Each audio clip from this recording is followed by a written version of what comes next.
And we are back. The North London derby is over. It finishes in a draw. I predicted a draw. But it's all gone a bit wild, right? We've got Arsenal fans going crazy, Spurs fans going crazy. That's what the North London derby does. TJ, mate, welcome back. How you doing, my friend? I'm fine, Perchy. Thank you. How are you? I am dandy. Do you know what? I'm good because it's amazing what things change. The click of it, right?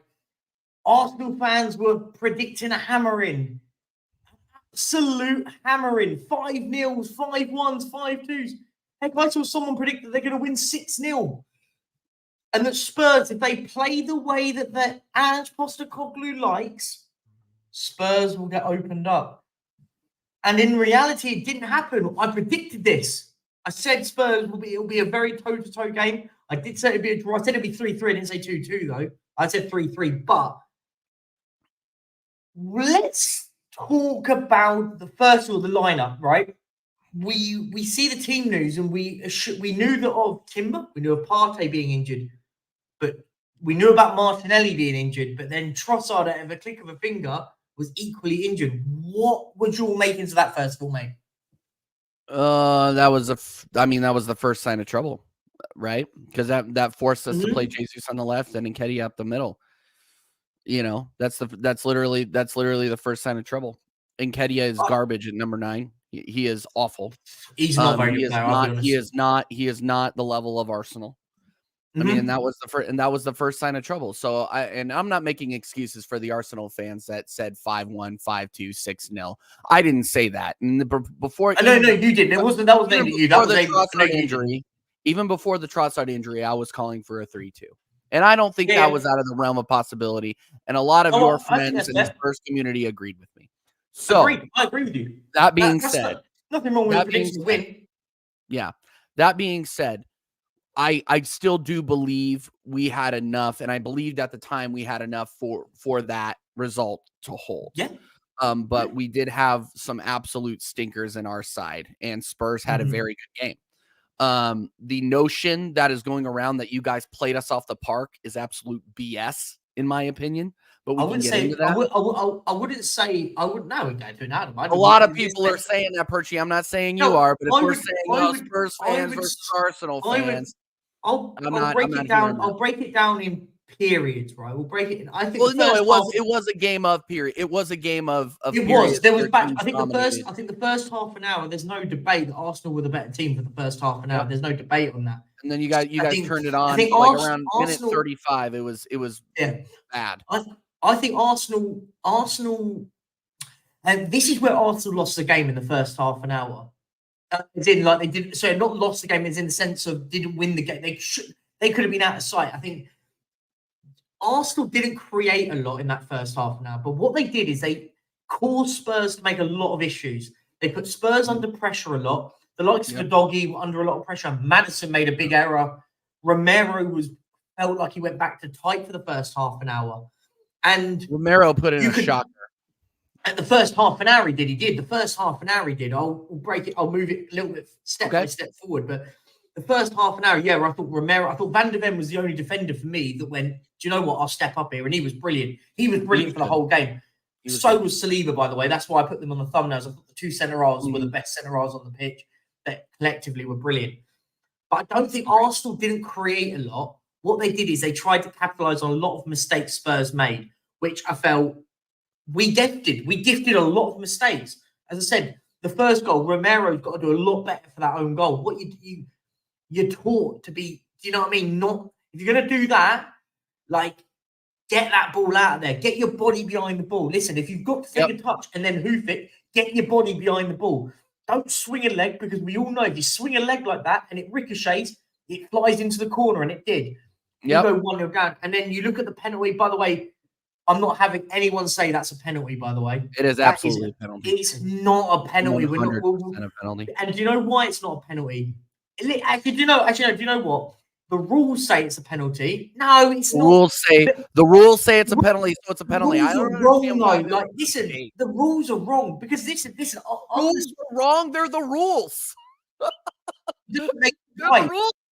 No, but if that happened to an Arsenal player, I would not be talking about this. I'm just saying that now. No. If that was down the other end, I'd have gone, that's soft. Like, that's, I think you would have got one. And do you know why I say this? And yeah, in context, you can say, yeah, what is it? His hand, blah, blah, blah. It's his hand. What's the point of the handball rule? Let's break this down. What is the point of the handball rule? To keep balls from going into the net. No. The rules of the handball. The rules are the people. No, to keep the rules. People use them the if handball it needs ball in the box. You are not allowed to deliberately. You are not allowed to deliberately use your arms or your hands if you're an outfield player. Romero didn't do that. Listen, this is where they feel like this is where nowadays the way that but you can't defend like that. Anyone that's played centre half will know this. Everyone in the chat that's played centre half, you know when you're lunging in for a tackle like the way he did, your arms are there for balance, right? And I think that for me is where it. Listen, in the letters of the way that it is now, yeah, fine, cool. Because VAR ruined it, game. It ruined it. Because for me, the way that VAR has done that, it's slow-mode it.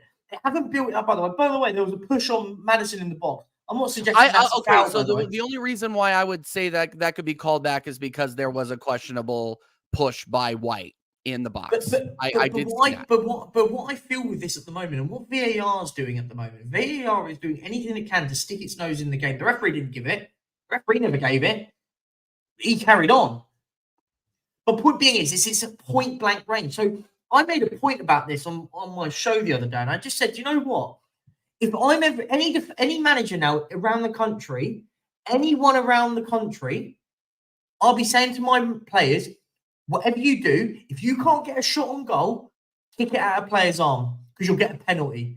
And for me, this is where, unfortunately, as I said, like this behind their back or their arms, but they shouldn't be like that. But they shouldn't be defenders. You know they do that all the time, Perchy. No, but they do that all the time because they're scared. If the ball ricochets off their arm, it gives us a handball. Exactly. But that's not how you defend. You should. I want defenders. So you defend with your arms. He wasn't defending. No.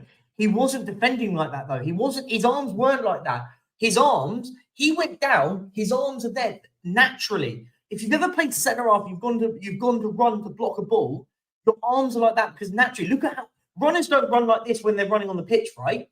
They run with their arms to the side. It's how it works, right? And listen, this is where, unfortunately, for me, that I knew as soon as the ref put his things here when they're going to give that. But for me, like it's a horrible one. Listen, because you could argue if it's down the other end, people go, oh, it's a penalty, blah blah blah blah. But like the letter of the law, like the law states, and I actually read it out, and I'll read it out. Okay, yeah, read it out. Read it out. I'll read this out. You'll like this. I've come with the receipts. Is that what the kids say? I've come with receipts. I don't know. I'm not a kid anymore. I don't know. Handling the ball. This is, by the way, this is on the FA thing. For the purpose of determining handball offences, the upper boundary of the arm is in line with the bottom of the armpit. Is basically so. From that point on, just to get clarity, from that point on, if it hits the arm. Not every touch of a player's hand/arm with the ball is an offence. Hold on that one. It is an offence of a player to deliberately make the words touch the ball with their hand/arm. For example, moving. How do you determine deliberate? Hang on. Slow down. Hang on. For example, moving the hand to the arm and the arm towards the ball. Romero did the opposite. He was moving away from it. Mark that one. He moved away from where the push with his arm, and that's where it hit. Touches the ball with their hand or arm when they made their body unnaturally bigger. Mark the word unnaturally because he wasn't in an unnatural position. That's a player is considered to have made their body unnaturally bigger when the position of the hand/arm is not consequent of or justifiable by the player's body movement. So the point is, the body movement, he's done that to block the ball, and it's hit his arm. By the way, let's put it into context. It took a deflection as well. How is Romero? Then talk about the deflection. Don't talk about his body movement. Talk about the deflection. It was a nailed-on pen. It hit him in the arm. It's that simple. You cannot determine whether or not it was deliberate. So is every handball in the box a penalty? Because if that's the case, we might as well go home, because we might as well kick the ball at anyone's arm, right? What's the point? What's the point of being in? If the arm is close to the body, it was outside of the body. Literally had this conversation with Jess Collins, who is a high-level referee, and he agreed that it was a nailed-on pen because his arm was away from the center mass of his body. No, it was down here. It was on the side. If you look, do you know what I find? I find at the moment, like, we're now at the point where everything is now microanalyzed. That doesn't get given. This is the thing. I can understand if people go, I can understand why he's given it, but it's not a stonewall penalty. By the letter of the law, and you said this. Yeah, by the letter of the law, it was a penalty. Did he deliberately handball it? Did he deliberately handball it? Doesn't matter. But no. I don't think it matters. No, because you just used the word "the letter of the law." Deliberately touches the ball. He didn't deliberately touch the ball. How do you know that? Because if that's the case, then I want to get the lottery numbers from Romero, because how was he meant to know that there was a deflection? That's fine. That's fine. Do you know what I mean? I don't think we're going to get anywhere with this argument. Here's the thing: is I don't think I'm going to get anywhere with this argument. And anybody who's telling me to stick to the NFL is happy to. If you want to, don't be that light in the chat. Don't be that person in the chat. That's embarrassing. Yeah, that's absolutely. We're having a debate. It's a debate. It's a debate. It's not that deep. Literally, don't be that guy in the chat. Honestly, I haven't seen it. So, but if someone's in the modded, just get rid of it. It's a bit silly. I'm not getting involved with that. Anyway, okay, cool. Penalties given. Now, the one thing that I want to say that I was very, very. Everyone for me that I loved about Tottenham was the first thing we did was boom, let's react. And we reacted brilliantly. Yes, you did. I will. The reaction.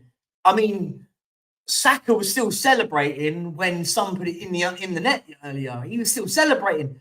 And Gary Neville, by the way, big up to Gary Neville, because I'm never a big fan of Gary Neville. He made a great point. And do you know what? It's the greatest clip on YouTube now. Oh, they better not over-celebrate, these Arsenal players. Yeah, they're in front, but this game is not over. What is it with Arsenal and over-celebrating? It feels like it happens all the time in a big game.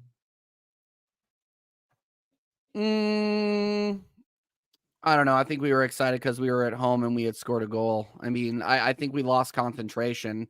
But you know, you don't think Spurs weren't celebrating when they scored a goal? I think the over celebration. I think they lost. I think the over celebration is a bad argument. I think that we lost focus. I don't think that we didn't run into the crowd at 2-2 though, right? Like, do you know what I mean? I get what you're saying, but I get what you're saying, but put the shoe on the other foot. If it was at Tottenham Hotspur Stadium, you don't think other people would be going into the crowd after scoring in North London derby? Not on the 56th minute or whenever it was, or 57th minute. I'd be a bit worried if they did that. If they did it and we'd won the game in the 98th minute and it was the last kick of the game, I go, yeah, go absolutely berserk. Like, do you know what I mean? Not when there's still over half an hour of football to be played, because as we know in football, anything happens, right?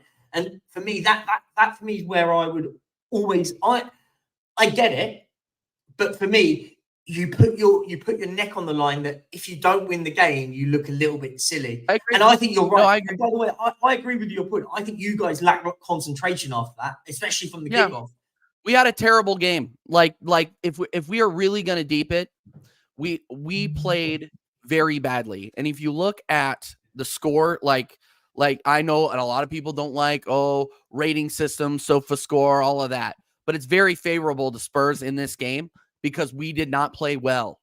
We did not play well.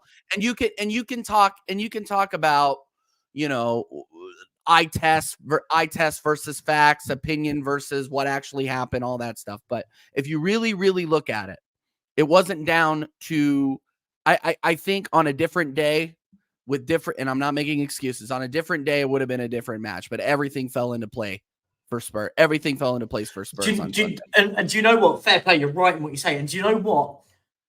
I was on a watch along, me, Haz, and Savile, we were on a watch along doing this. We were shocked, by the way, at the substitution at half time. And I went, do you know what? I can't remember, one of us said, I went, we can get at them here. They've just taken off Declan Rice and Fabio Vieira and brought on Kai Havertz and Jorginho. I said, tell you what, these aren't going to like the press in the second half. They're going to struggle. And ironically, the goal came from a bit of absolute brilliance from James Maddison pressing high. Listen, let's be honest. I think the next goal, if buts and maybes, it's always the thing. I think if Maddison he would carry on and wasn't injured, and suppose his son had a knock as well, that's why he came off the pitch. I might dare to say that we probably could have won that game, or probably would have won the game. Because I think those two staying on the pitch would have been the difference maker. Listen, we'll never know, right? We will never know. But I thought Maddison, by the way, absolutely was incredible. By the way, I thought James Maddison, again, I don't think he's had a bad game playing for Spurs yet, and he's played 6 games. I haven't seen him have one bad game yet. Yeah. No, here's the thing. And sorry, I got work on the other side of here. So if I keep looking to the side, I'm sorry. But there's a lot of so we're being called making excuses and all this stuff, but I'm hearing excuses from Spurs fans saying too, well, if Son had stayed on, if Maddison didn't get injured, I mean, we'll never know, right? We'll never know. We'll never know, right? But yeah, we'll never know. But the fact is that we were weak and we did not play well. And that's just the facts, man. That's just the facts. It's just one of those things where it was and Son played an incredible game, great game, my man of the match in my opinion, incredible game. And I was worried about him. The entire time. I was worried about him in our preview. We were talking a week ago, and I said we did say that. So and the one thing where I have to walk it back is like a couple of weeks before that, I'm like, oh man, we're going to walk over these guys. It's going to be incredible. And then we pick up a couple of injuries, and your guys' form, especially after you dropped it at Fulham, you're up for it, right? Spurs are up for it. This is what I'm going to give them credit for, is Ange Postecoglou and Heung-min Son have completely changed the culture at Spurs.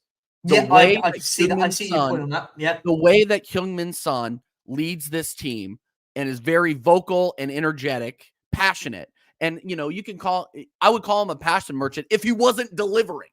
Like, the guy is absolutely incredible. And I'll give Ange Postecoglou his flowers. And I agreed with you on one thing that you said earlier this week, Perchy. And I saw you put it on your Twitter. And I might be going off the rails here a little bit.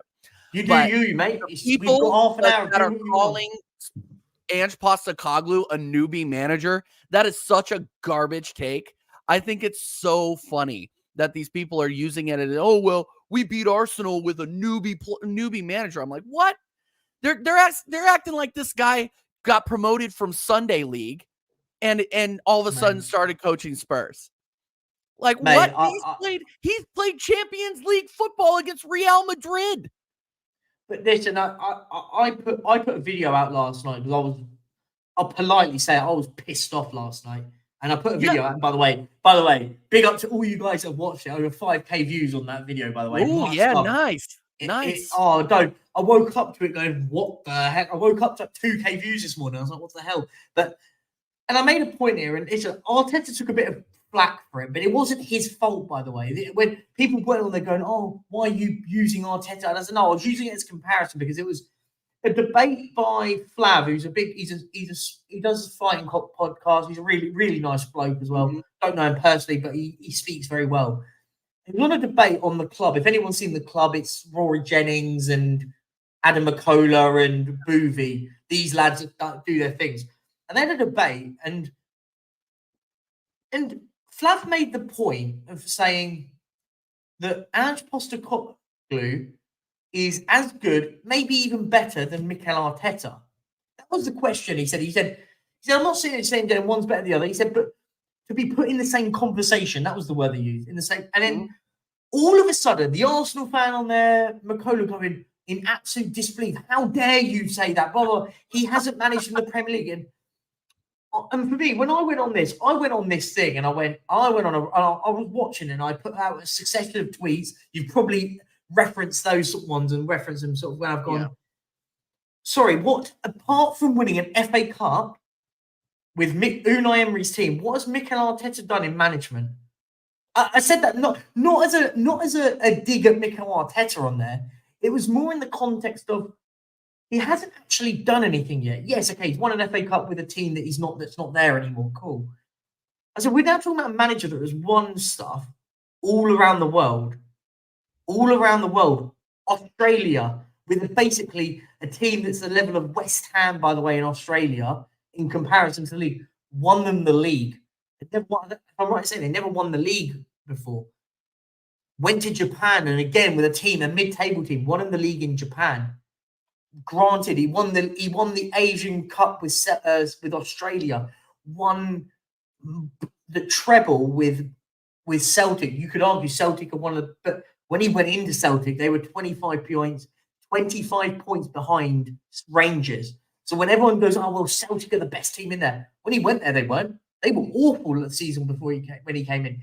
So I really unwrapped that into a video, because it really does start winding up. And listen, I'm hoping fans of other clubs are starting to take notice and take notice. And if you don't take notice, take it at your peril, right? Because I think this manager is a dark horse this year, and I don't think people even get anywhere close to understanding how good this guy genuinely is.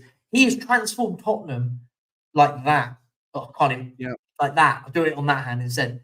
And I mean it in the sense when people go, oh, well, Spurs haven't won anything. Well, no, it's season's only just started. Yeah, he got knocked out of the cup.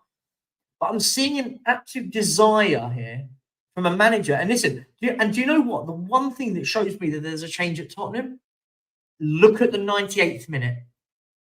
2 minutes left of added time.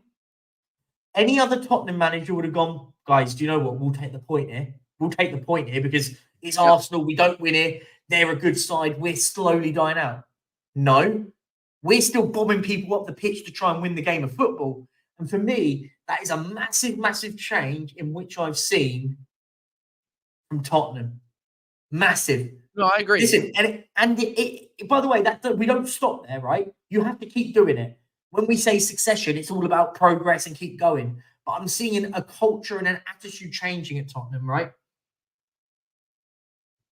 No, I agree. No, and I said this on Tottenham Away the other day, and it drew a lot of controversy, and it drew a lot of boos, and it's probably going to draw a lot of boos from your chat, but that's okay. We move.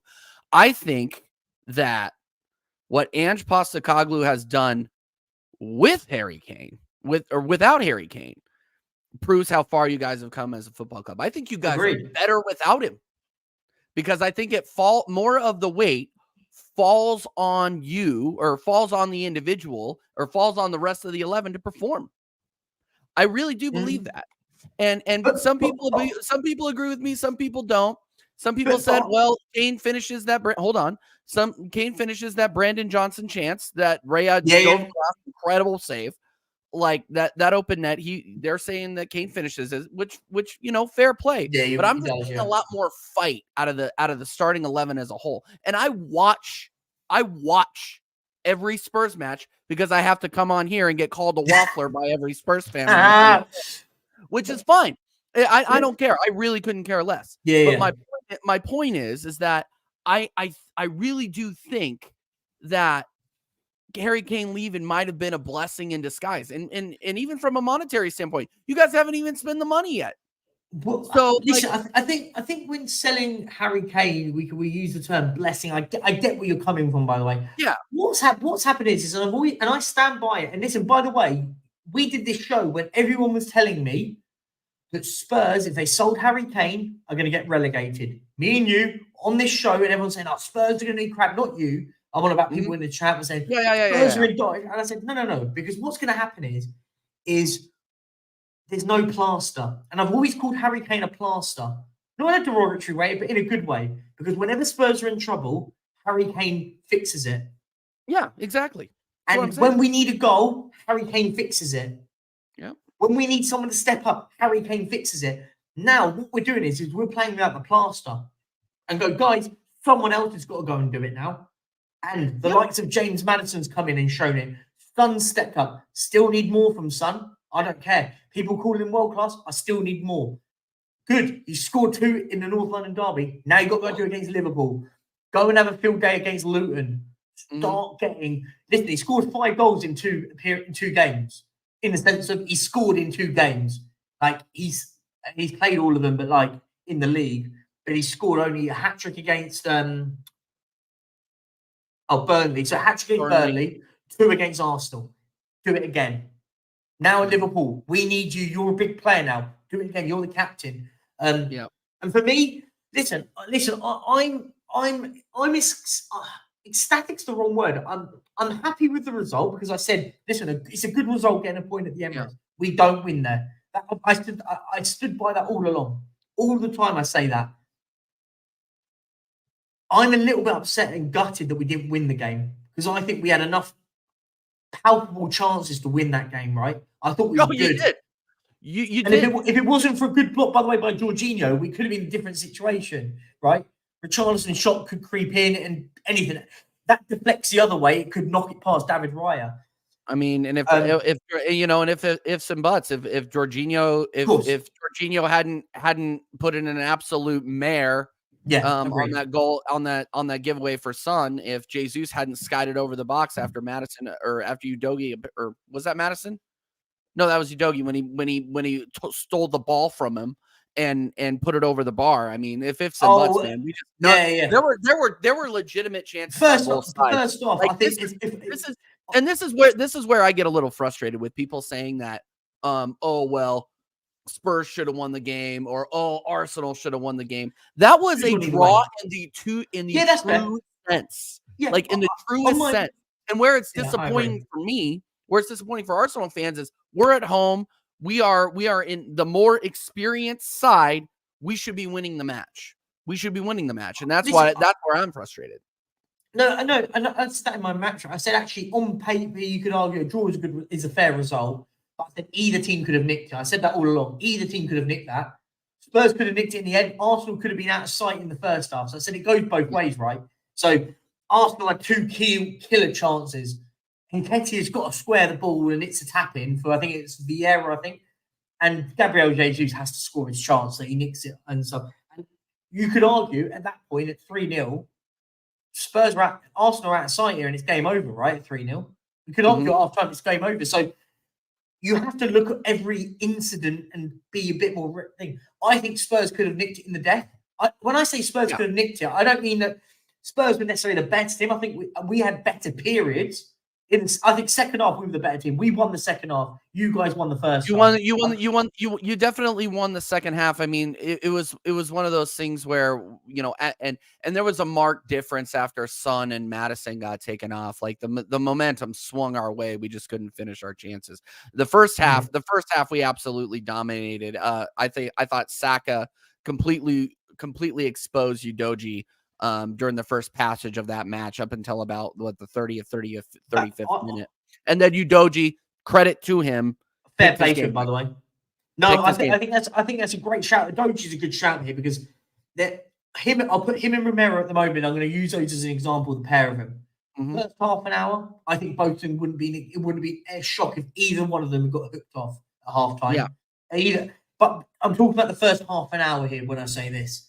I thought Udogie looked exposed because I think Brennan Johnson didn't help him at all in any sort of capacity. But when he was on a booking, by the way, I went, this has a second yellow written all over it. One little mistake and you're gone. And we were saying on streams, like, maybe you bring Ben Davies on in. Yeah, not the greatest player, but he's a steady Eddie. You put him in just as, do you know what? He's been here, done that, knows it. But credit to Postecoglou for sticking with Udogie, by the way. I think he played better on the yellow.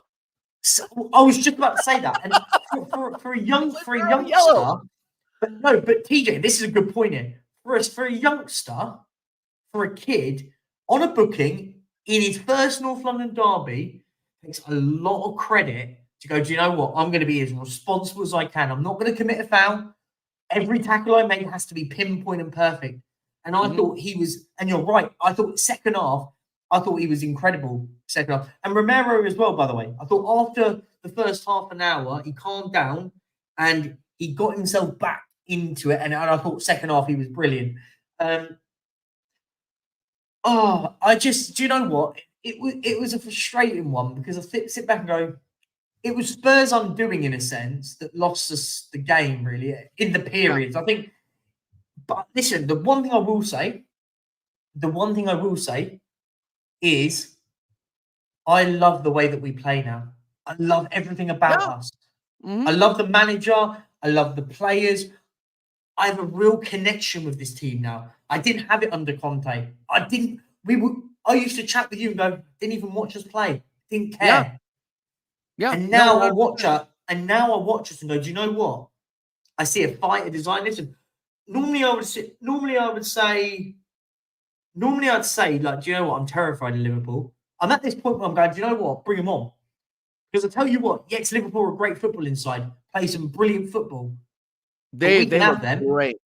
We can have them. And that's how I feel. I feel like we can give a good account of ourselves. Yeah, I'm not sitting there saying we're going to win, lose, or draw, whatever. I think we can give a good account of ourselves. And I think we've turned a lot of heads in the last few days. I said, but I think some Arsenal fans, not you, by the way, you've been all right. It's not you, but I've just been eating crap for Arsenal fans for like the last. The thing is you've been respectful about it. But I hear people go like the excuses that came out, by the way, after the draw. Because listen, I sit there and took all the heat. I went, go fine. If you're going to batter us. But if you don't batter us, and the thing is, and it made me feel comfortable. I wasn't under as much pressure. Because, you know what? I'm expected to get beaten 5-0 here. So if we lose 1-0, we haven't been battered. So, and when we came out of the game, I went, do you know what? 2-2. And we showed a good account of ourselves there. Arsenal fans, then the excuses, we had injuries. Well, you knew about 3 of the injuries before the game. So before whistle was even blown, you knew about 3 of them. Partey was injured. He was not playing. Timber wasn't playing, and Martinelli was injured. You knew about that. So didn't really, when that excuse came, I went, oh, hang on. You only knew about Trossard. So it was one. But Martinelli and Trossard would have been intertwined, right? So you've lost one player there. You wouldn't have played both of them, is my point. Yeah, and then I think where I differ from those guys is it was going to be close with a fully fit squad. I think I would have come with a little bit more chest personally. But you got to bear in mind, Tottenham had massive injury crisis at the moment as well. Before people forget that one, right? People forget we're missing players. Yeah, but I wouldn't consider a guy that you've been missing. Like people were calling out Bentancur missing. It's just like really Bentancur hasn't played in a long time. He hasn't played So why are you using that as an excuse? No. Sorry, no, I'm not. My point was, I'm saying if we're talking about our fans. No. Anyone using injuries that they knew about before the whistle was blown. Sorry, that was my point. Sorry. I'm not using it. My point was, is people using injuries I think it's knew about. I agree with you. I think that's a joke. Yeah. So when people use that, I sit there and go, no, hang on. You can't be using those because you knew about them. You would make your prediction based on the injuries that you have or not. Like, for example, I'm not going to sit back and go, oh, we're going to batter Liverpool knowing James Maddison's out injured, right? Does that make sense? Yeah. So I would go, do you know what? Without James Maddison, I'm worried because do you know what? He's the creative spark and he creates everything for us. When I hear people go, Arsenal fans knew about Partey, Timber, and Martinelli, and they all came up, we're going to win 5-0. And then after the whistle blows and we finished 2-2, they go, well, we've had 3 injuries. We had big injuries. You can't use that. You knew about that before. That was my point. And then, then they used the Trossard argument and went, well, Trossard, well, hang on a minute. So that's 1 injury because Trossard would have played instead of Martinelli. So he would have been your cover. So are you then telling me that Trossard is the difference maker by winning 5-0 to drawing 2-2 is my point. That was my argument, right? No. I think that's a fair argument. It's just the one argument that I would make. The one argument that I would make around injuries are the injuries that happen in the game. I think if Rice stays in that game, that goal doesn't happen. The Sun's second goal doesn't happen. So that's where I get. That's where I mean, and I'm not. And I could can go into freaking Agent Jorginho. I cannot stand that player. Get him out of my club. But that's a whole different. That's a whole freaking different. But when you use that one, and I will flip it and go, well, if James Madison didn't get taken off because he might be injured, no, I mean, it's all ifs and buts. It's all context, isn't it? Right? Yep. It's all ifs and buts. Yeah. If buts maybes, but we both if buts maybes, we all get a point. That's how it works, right? Yeah. Well, I have to ask you, Perchy. I want to ask you because a lot of your fan base, not you. I haven't watched. I feel like I have to say that. Not you. I feel like a lot of Spurs fans. I don't feel like I see it. Are throwing ticker tape parades for a draw at the Emirates. Okay. I mean, do you feel like you guys did at the absolute best you could have done? Like there's a lot of Spurs fans, a lot of Spurs channels that are going out there being like, oh, well, we hung with big bad Arsenal. I'm like, well, no, you hung with big bad limping Arsenal. I'm disappointed. I think we should have won. But do you agree that this is like essentially like a moral victory for you? Listen, I think when people sit there and say about the ticker tape and stuff, it was kind of on my point before. Spurs fans, I think, are doing it more in jest and irony because everyone was telling us, and we've been told all week that we're getting battered. We can't compete with this Arsenal team.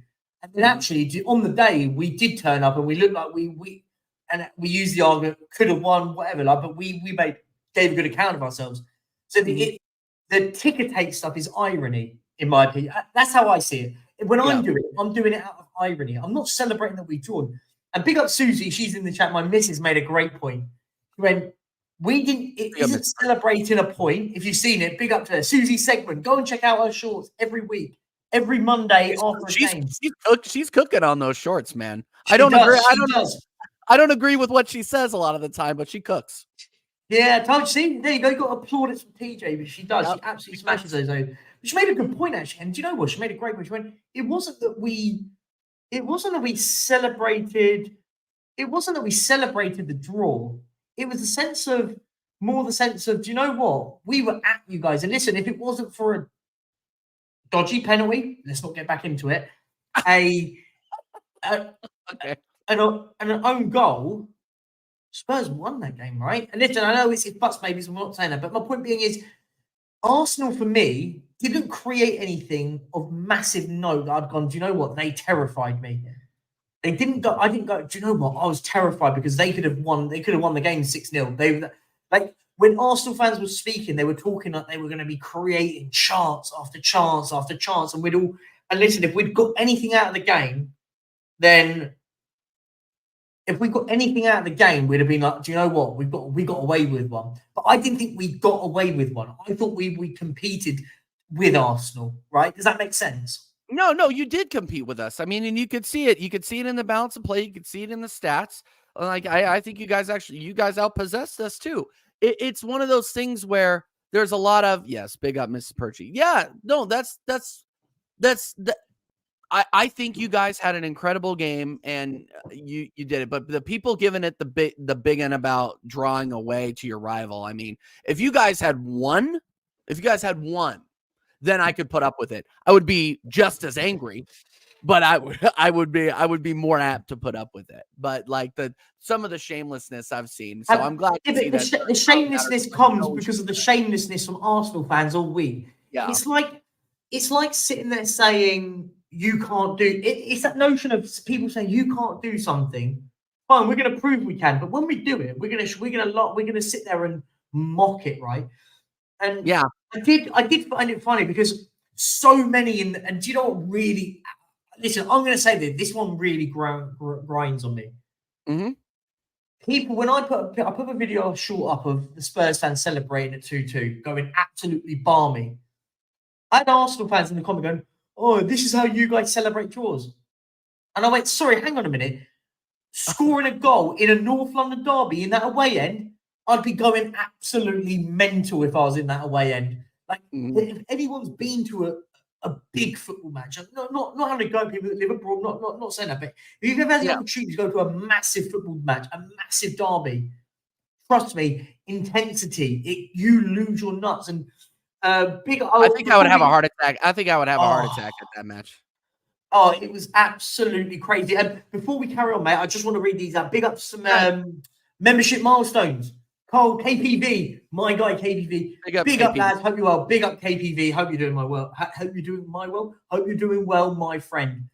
And this guy, absolute real one. Daniel Legend, Daniel. Daniel is an absolute the legend of Doncaster. Are you guys playing today in the Carabao Cup, or are you already out of it today? I'm not sure. Big up, Daniel. I think that pen had to be given. If Romero's hand doesn't block it, it's likely to go in. The ball was goal bound. It was unfortunate, though, I have to say. Yeah, listen, I can understand it from that perspective. But for me, if we're giving penalties for things like that now, where are we going to be, right? Where are we going to be? Like, we're going to start giving penalties anytime it grazes someone's wrist. It's like, come on. But anyway, no, now we are... upsetting. So you're already out. I wanted to do. I'm gonna be doing the watch along a bit later for the Carabao Cup games later. I wish I had. I love when Doncaster are playing on my 3 o'clock shows. I do my Around the Ground show, and I always keep an eye on Doncaster. Big up to them guys. Doncaster Rovers, baby. But listen, mate. We're gonna go for another 15 minutes. Yeah. Do you want to bring up the bit that you wanted to bring up with me, my friend? Yeah, I do, and I think this was just, and. This might be me overreacting. I think it was. When you get the context, I'll take the context in a second. Maybe we can get it. Yeah, I want to hear the context behind this because I think that these kinds of tweets are ridiculous. Hold on. I went back to my page because I'll be honest, it got the reaction I wanted, but not from you. I didn't expect it to come from you. Yeah. I just don't take well. Hold on. Let me share my screen. Go on, put it up. Hold on. There it is. As a bomb up. So that's me, guys. Yeah, that's me. Yeah, me. Look, I just put a little dart one because you put a little dart one when we're talking. So Standard Sport, the tweet. I'll be honest, I didn't even read the whole thing. I just saw Saka's name and I was like, I'm going to do it. So I'm going to sue you for it then. Because you should have read it. On Saka, he hasn't been able to participate in training. On Rice, he hasn't trained yet. He's still uncomfortable. So injured. Martinelli injured. Trossard injured.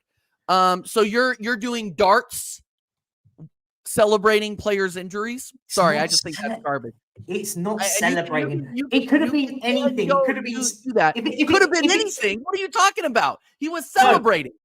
That's a celebration, Perchy. No, the point was it's irony. Because irony. How is that irony? Because the irony is Maddison's equally potentially out injured at the moment. That's the irony of it. He's not injured. He's gonna be back. He's gonna be back for Liverpool. They literally said that today. No, they haven't. They said they haven't got the results of the scan yet.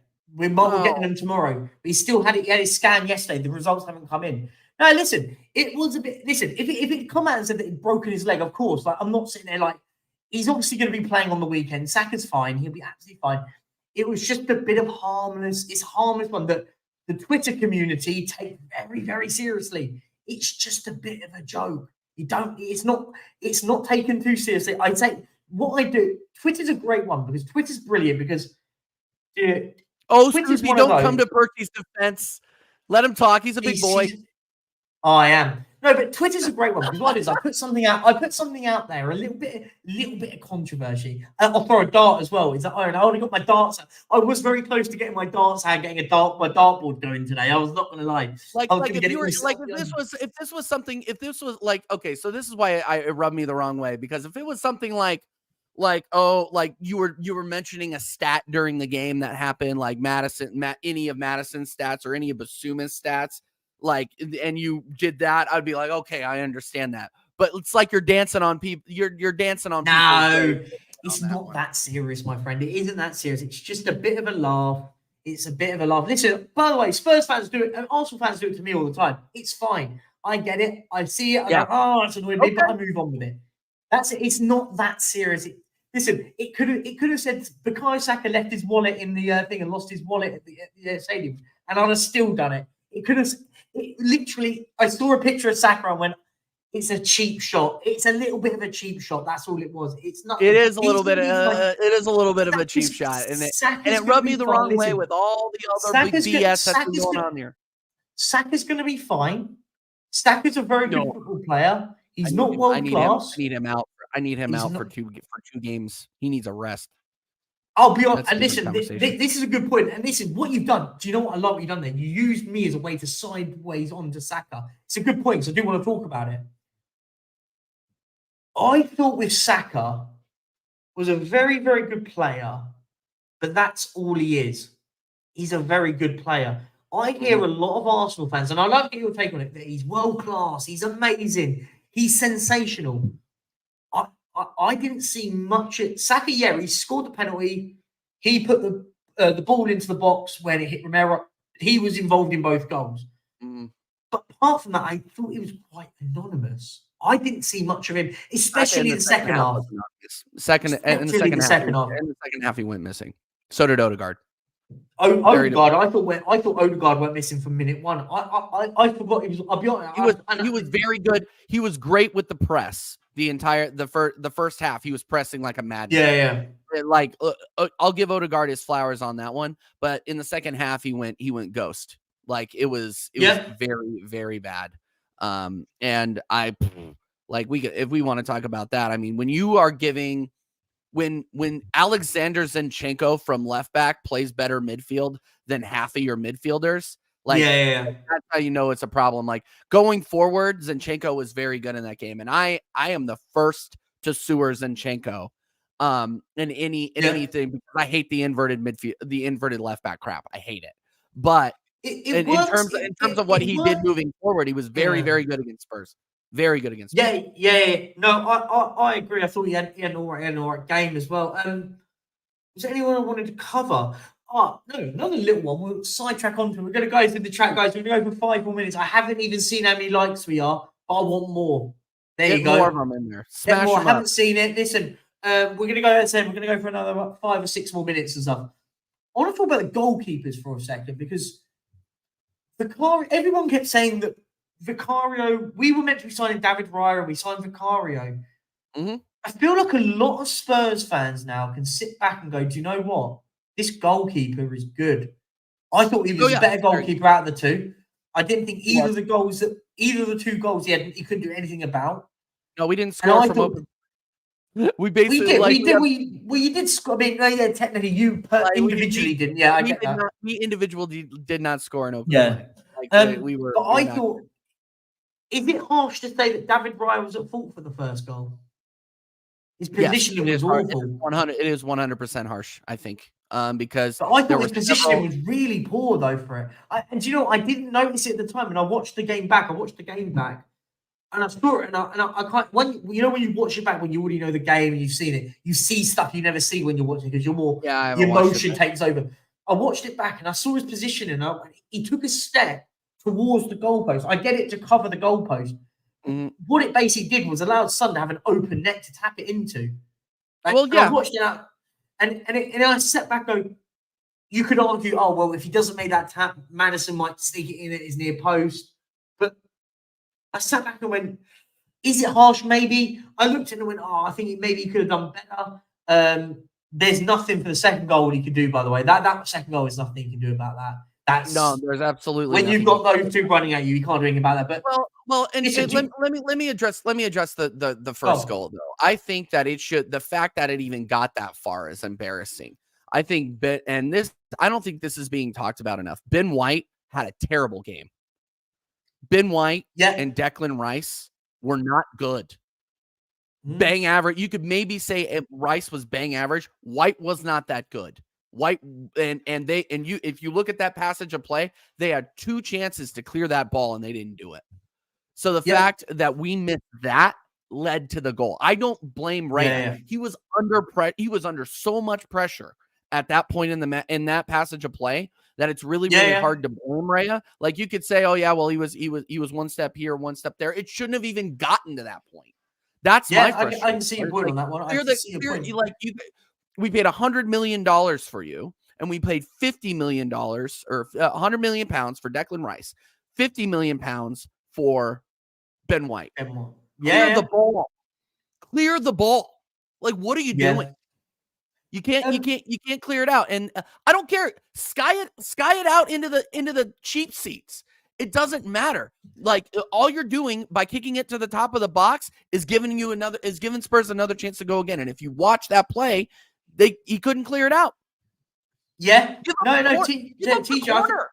Yeah. You know? But do you know what? Everyone, we all did a bit of research, and everyone kept saying, and the disrespect for Tottenham came before this. Not you, but again, I have to have it, not you. You I know. I gotta keep saying, not you. Not you, but I saw a lot of Arsenal fans. I saw a lot of Arsenal fans say all this stuff, and I said, do you know what? Statistically, where's Arsenal's weakness?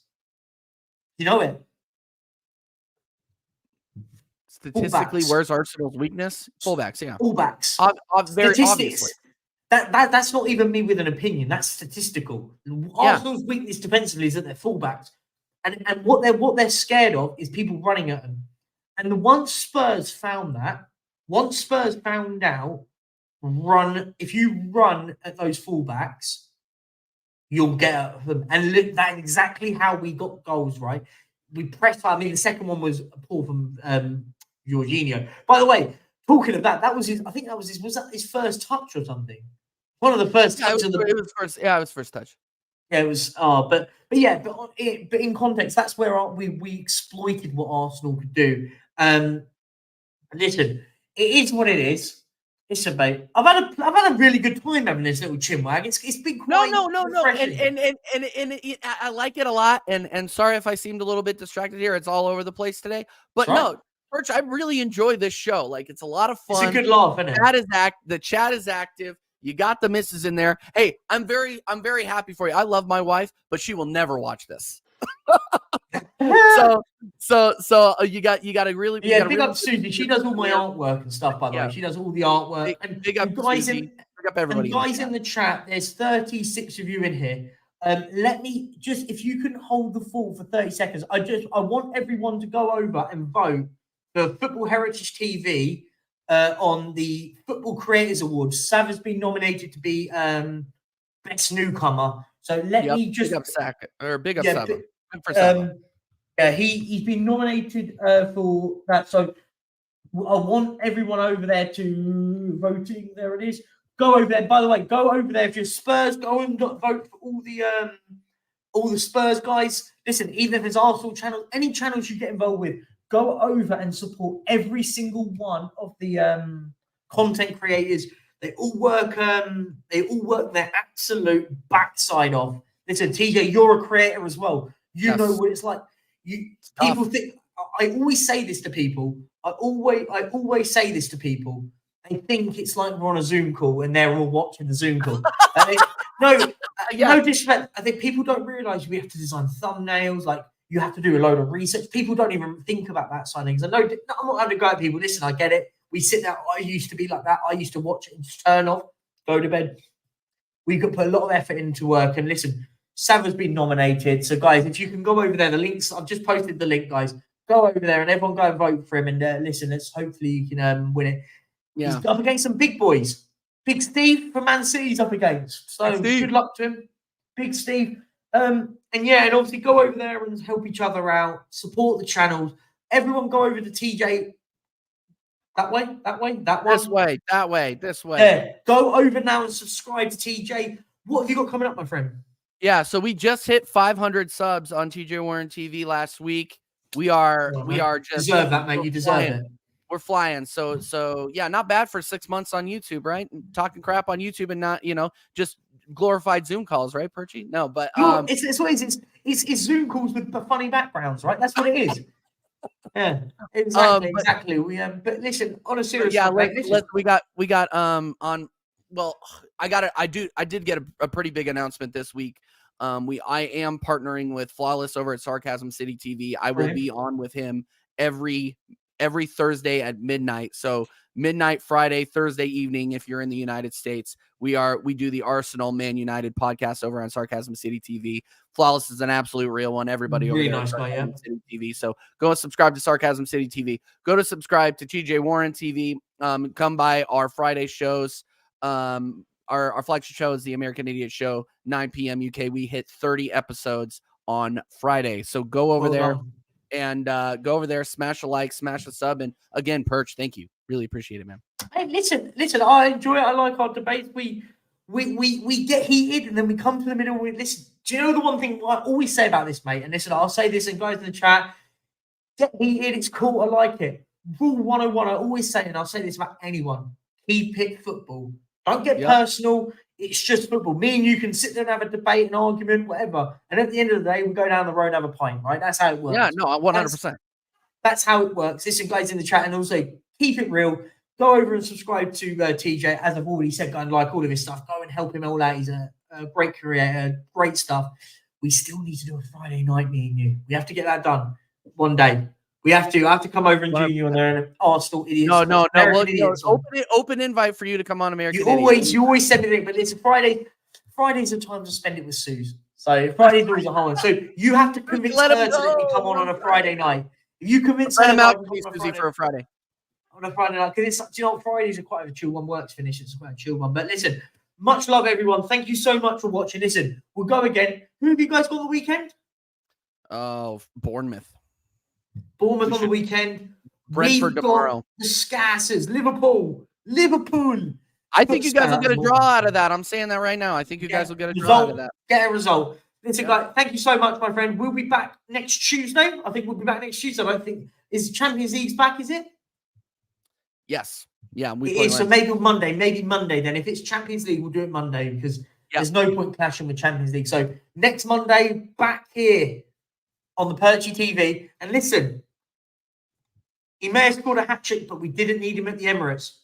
See you later, guys. And here's Kane. He sits on Tottenham's loftiest perch, beyond even the great Greaves.